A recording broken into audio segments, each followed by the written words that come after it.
भक्तों, ओम नमः शिवाय, श्री शिवाय नमस्तुभ्यम, जय श्री महाकाल। जी हाँ भक्तों, क्या आपके भी घर में कोई ऐसा व्यक्ति है जिसका विवाह नहीं हो पा रहा? आप लोग बहुत ज़्यादा परेशान हैं उसके विवाह को लेके कि आखिरकार इस व्यक्ति का जो विवाह है वो क्यों नहीं हो पा रहा। ठीक ना, आप लोग बहुत ज़्यादा परेशान हैं कि आखिर ऐसा क्या हो गया जिसके कारण हमारे घर का जो व्यक्ति है उसका विवाह नहीं हो पा रहा। तो आप लोगों को परेशान होने की बिल्कुल भी आवश्यकता नहीं है, क्योंकि आज जो मैं आपको उपाय बताने वाला हूँ और विवाह का रामबाण उपाय बताने वाला हूँ, अगर आपने आज का ये उपाय ध्यान से सुन के और अच्छे तरीके से किया तो आप खुद ही देखेंगे कि आपके जीवन में जितनी भी आपने सोचा है कि विवाह नहीं हो पा रहा है, जितनी भी परेशानियां चल रही हैं, वो सारी की सारी जो परेशानियां हैं ना, वो दूर होंगी ही होंगी। और आपके घर का वो व्यक्ति जिसका विवाह नहीं हो पा रहा, अवश्य रूप से उसका जो विवाह है वो होगा ही होगा। क्या करना है, कैसे करना है, पूरा का पूरा मैं बताने वाला हूँ और अच्छे तरीके से आपको समझाने वाला हूँ।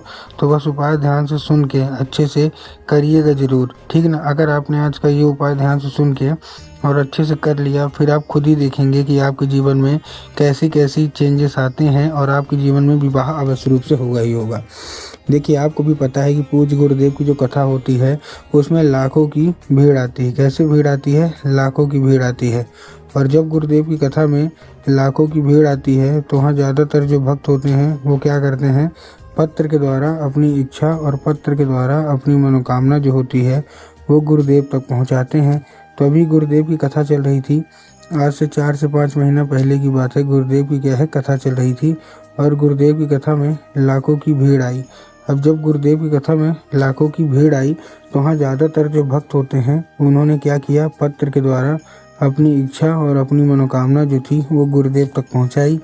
अब जब गुरुदेव तक उनकी आपकी इच्छा और मनोकामना पहुँची, ठीक, तब गुरुदेव ने जब पढ़ा तो ज़्यादातर जो भक्त है ना, उनकी एक ही इच्छा और एक ही मनोकामना थी, क्या कि गुरुदेव, हमारा जो मतलब घर का व्यक्ति है, किसी का लड़का था किसी का लड़की थी, इनकी विवाह नहीं हो पा रहा। हम लोग बहुत ज़्यादा परेशान हैं कि आखिरकार इसका जो विवाह है वो क्यों नहीं हो पा रहा। हमने बहुत ज़्यादा प्रयास कर लिया, हर एक चीज़ कर ली, लेकिन फिर भी जो विवाह है ना वो होने का नाम नहीं ले रहा। कृपया करके कोई उपाय बता दें ताकि उस व्यक्ति का जो विवाह है वो हो जाए। हमने बहुत ज़्यादा प्रयास किया कि विवाह हो जाए, लेकिन नहीं हो पा रहा।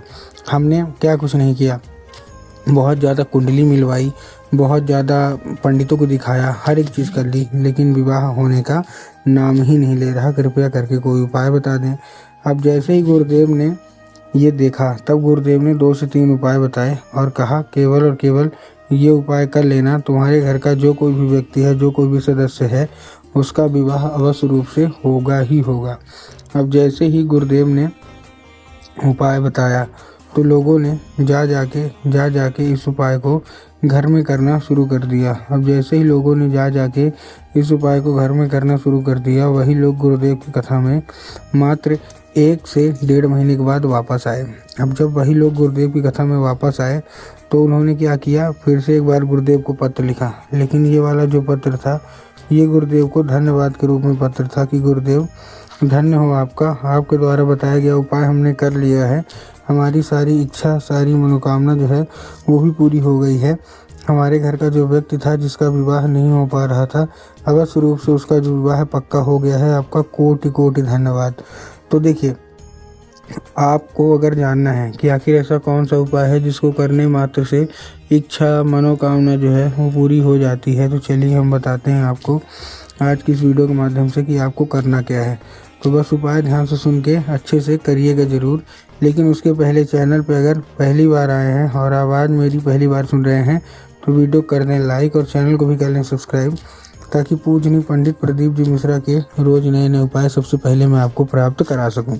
तो देखिए, जो हमारा सबसे पहला उपाय है, इस उपाय में आपको करना क्या है, ठीक, इस उपाय में सबसे पहले आपको लेना क्या है, केवल और केवल 3 काली मिर्च और साथ में आपको लेना है 1 धतूरा।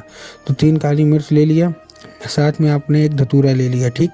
अब ये लेने के बाद आपको क्या करना है, उसी व्यक्ति के हाथ में देके भेज देना है, कहाँ, उसको सीधा सीधा शिव मंदिर। अब जैसे ही आपका बच्चा या कोई भी उसको लेके शिव मंदिर पहुँचेगा, सबसे पहले आपको क्या करना है, उसको बोलना है कि दक्षिण दिशा में खड़ा हो जाए और उत्तर की ओर अपना चेहरा कर ले। अब जैसे ही वो खड़ा हो जाएगा, अब देखिए बहुत सारे लोग इसमें कंफ्यूज होते हैं कि दक्षिण क्या है, उत्तर क्या है, हमको थोड़ा साफ साफ बताओ। तब गुरुदेव ने बताया है कि आप जिस भी शिव मंदिर जा रहे हैं ना, उस शिव मंदिर की जिधर साइड जलाधारी होगा, आपको अपना चेहरा उधर साइड करके खड़े हो जाना है, ठीक। खड़े हो गए, खड़े होने के बाद आपको करना क्या है, एक नाम लेके, कौन सा, महादेव का बहुत ही सुंदर सा नाम है, श्रम्भेश्वर महादेव। तो आपको करना क्या है, आपको श्रम्भेश्वर महादेव का नाम लेके और उन्हीं का स्मरण करके आपको चुपचाप क्या कर देना है, अर्पित कर देना है और औषधि के रूप में मांग लेना है। 5 मिनट तक आप खड़े रहिए। फिर वो जो आपने काली तिल और मतलब काली मिर्च और वो जो धतूरा चढ़ाया है उसको लेके आइए और अपने घर में जहाँ पूजा पाठ होती है वहाँ रख दीजिए। पूज्य गुरुदेव कहते हैं कि ये इतना बड़ा उपाय है श्रम्भेश्वर महादेव का कि अगर आपने इसको कर लिया तो अवश्य रूप से आपका जो विवाह है, जो कि बहुत दिन से नहीं हो रहा, मात्र 1 से 1.5 महीने के अंदर पक्का होगा ही होगा। और आपके घर का जिसका भी विवाह नहीं हो पा रहा, कोई भी दिक्कत समस्या आ रही है, वो दूर होगी और विवाह होगा ही होगा। तो उम्मीद करता हूँ आज का ये उपाय समझ में आ गया होगा।